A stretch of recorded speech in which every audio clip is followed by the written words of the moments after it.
Boa tarde, amigos aqui do Instagram. Estamos aqui em mais uma reunião dominical aqui na Penha, no Rio de Janeiro, junto com manos e manas aqui do coração. E nós vamos dar sequência à mensagem que a gente tem trazido dos verdadeiros desafios do reino de Deus em nós. E nós vínhamos conversando e falando sobre como que a moral religiosa ela dá conta de estabelecer determinadas pautas e determinadas ênfases que criam nas pessoas um crivo crítico de análise altamente descompensado e distorcido em relação ao todo. E quando isso acontece, quando a gente estabelece uma hierarquia de peso e de importância com relação àquilo que é o certo ou é o errado,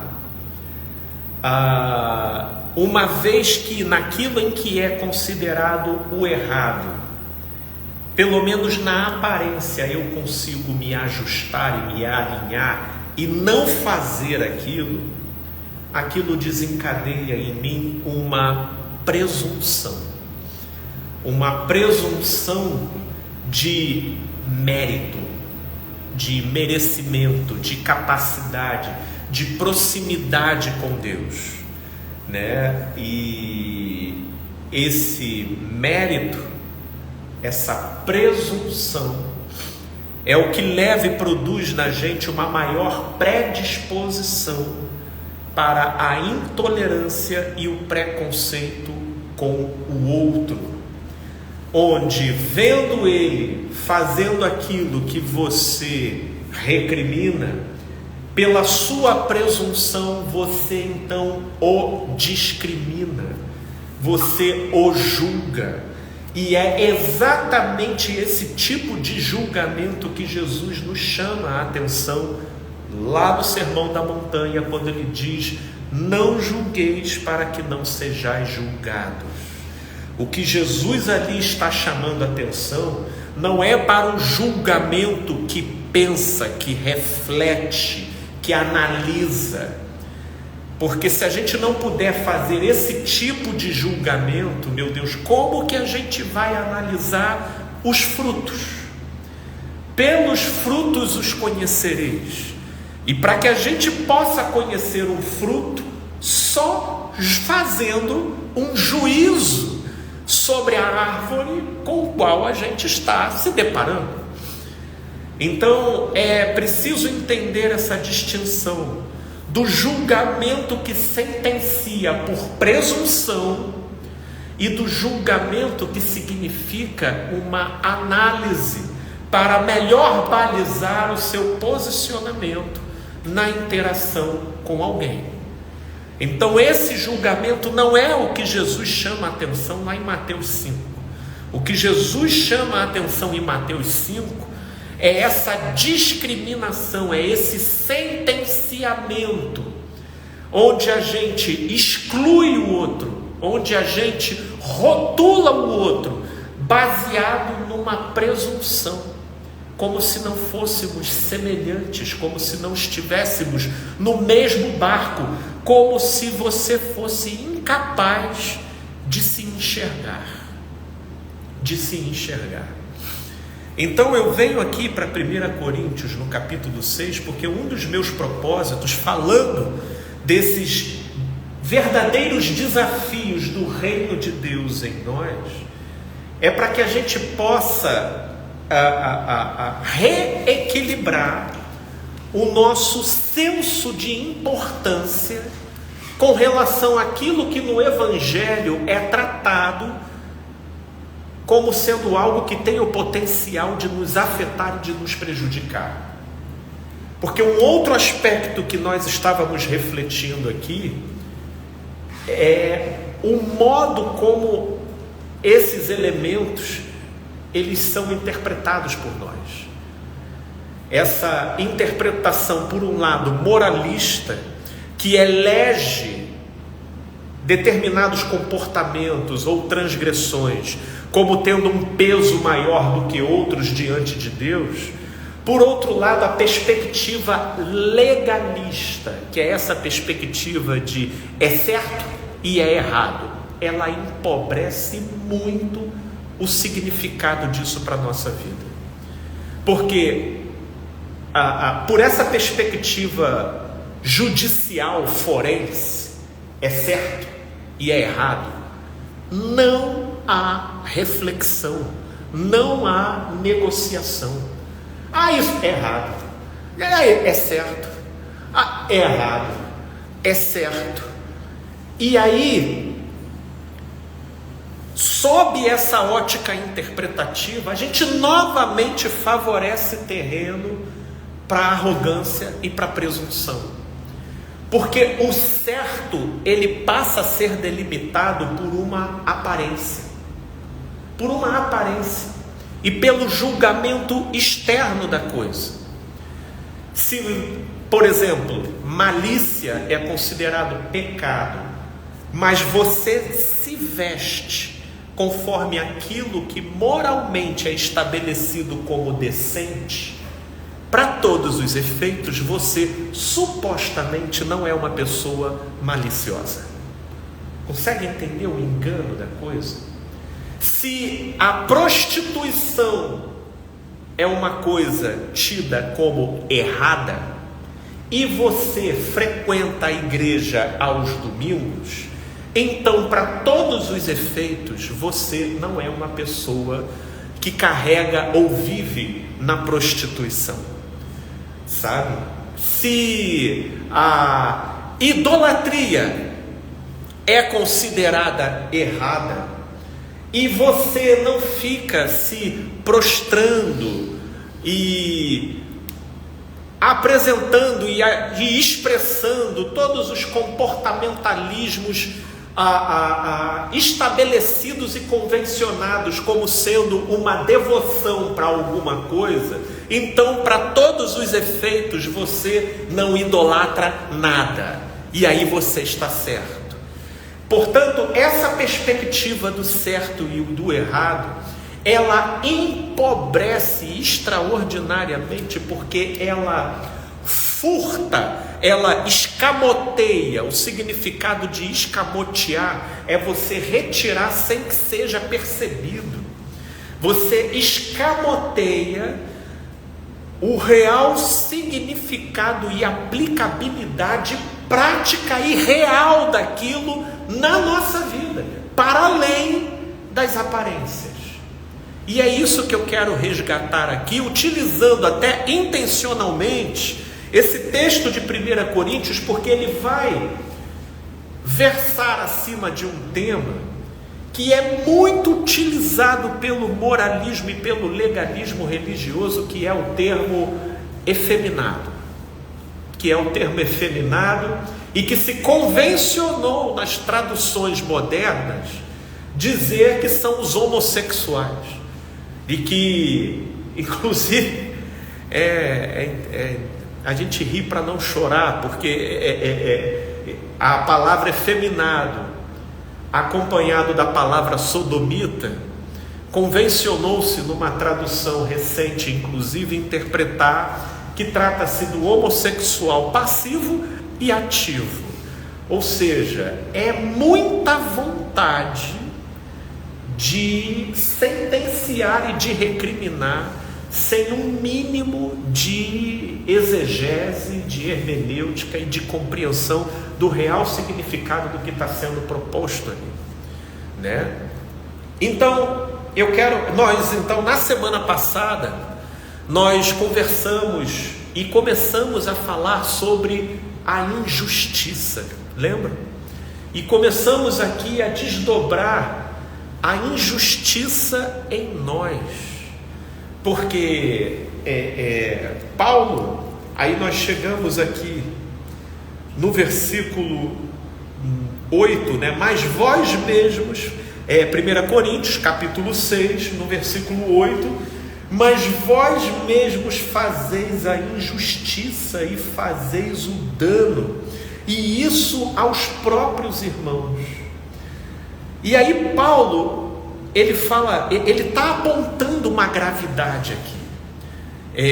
Vocês percebem que vocês mesmos estão provocando o dano um nos outros? Vocês percebem a gravidade disso? Perceba que Paulo, ele está querendo resgatar uma equalização do senso de percepção dos coríntios relativo a uma mentalidade que possivelmente estava toda descompensada.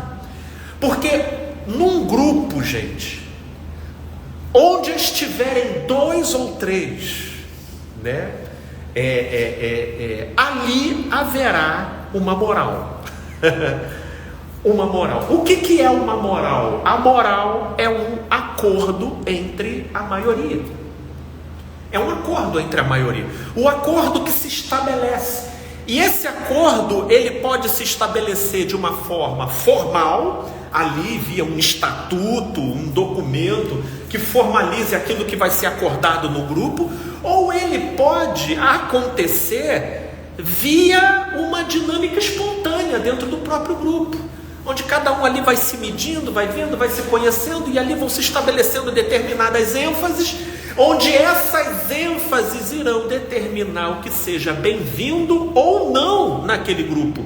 Isso é um fenômeno natural, e isso acontece aos borbotões dentro das igrejas. E é exatamente esse fenômeno um dos maiores responsáveis pela deturpação do significado do Evangelho. Porque determinados comportamentos recebem uma ênfase maior de peso de pecado do que outras. Por exemplo, dentro das igrejas, fofoca, que na Bíblia é traduzido pelo termo de maledicência, qual é o peso que ela recebe comparado ao sexo antes do casamento? É você pegar o próprio modo como o seu pastor aí na sua igreja trabalha a punição e o castigo que são dados. Quem recebeu afastamento de cargo dentro da igreja porque falou mal do irmão? Quem recebeu ali alguma chamada de atenção porque praticou alguma injustiça dentro da igreja? Foi injusto, ali desequalizou. Isso é raro de se ver, não é frequente de se ver, porque geralmente, agora, tropeça na área sexual para você ver o nível de escândalo que isso desenvolve. Então, isso aqui eu só estou chamando como exemplo para a gente visualizar o fenômeno, porque o modo como Paulo está falando aqui, olha como ele vai para o versículo 9. Ou não sabeis que os injustos não herdarão o reino de Deus? Ele questiona. Ele fala, mas vós mesmos fazeis a injustiça e fazeis o dano, e isso aos próprios irmãos. Ou não sabeis que os injustos não herdarão o reino dos céus? Paulo, ele está querendo trazer um senso de gravidade para a coisa, que é o que se perdeu. E o moralismo, ele não só elege determinados erros como possuindo supostamente um peso maior de degradação e transgressão na vida de uma pessoa, como também criando essa distorção na consciência das pessoas.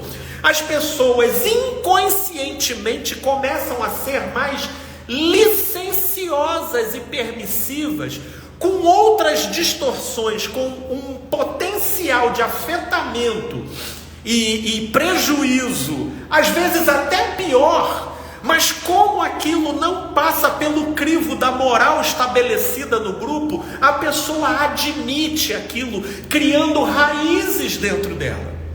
E aí Paulo, ele chega numa comunidade onde ele certamente percebe determinadas ênfases, que era aquilo que nós estávamos falando nas reuniões anteriores. Possivelmente estamos diante ali de um grupo que não comia em mesa de comidas sacrificadas a ídolos, que já não participavam das ritualidades pagãs que envolviam alimentos e relacionamentos sexuais, onde a prostituição era uma das liturgias de cultos a depender da divindade.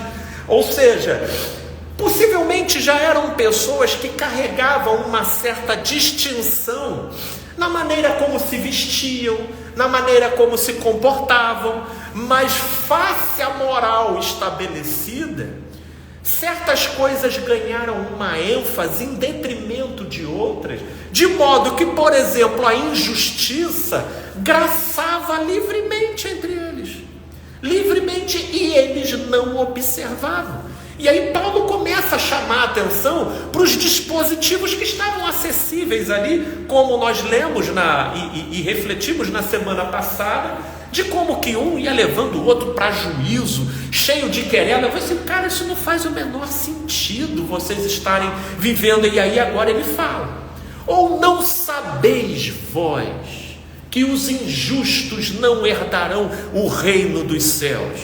E aí a gente volta a refletir. Herdar o reino dos céus é ter o reino dos céus formado dentro da gente. Esse é um processo. E a justiça, o viver com coerência com a realidade, com o próximo, com aquilo que você combina, com aquilo que você estabelece, com aquilo que você acorda, com aquilo que você espera. Isso também, o que Paulo aponta aqui, tem um potencial de distorção extraordinário, e nós na semana passada estávamos refletindo sobre esse potencial de distorção da injustiça na gente, porque não basta a gente dizer que é errado, a injustiça é errado, tá bom? Injustiça é errado, vai todo mundo embora para casa, injustiça é errado, e ainda com a presunção, ainda bem que eu não sou injusto, ai, graças a Deus. Aí vai com aquela presunção, ainda bem que eu não sou injusto, e aí cego pela própria presunção, não percebe aquele câncer assintomático, gerando metástase em todas as direções da sua alma, e te corroendo numa personalidade altamente repulsiva para homens e anjos, porque a gente vai se tornando aquela persona que chega ao quê? No final das coisas ainda vai ouvir: nunca vos conheci, porque sois uma criatura irreconhecível. E a injustiça tem um potencial extraordinário nessa direção. Por isso é que eu vejo de uma leviandade extraordinária religioso querer pegar esse texto aqui para poder sentenciar o erro dos outros ao inferno. Gente, não faça isso.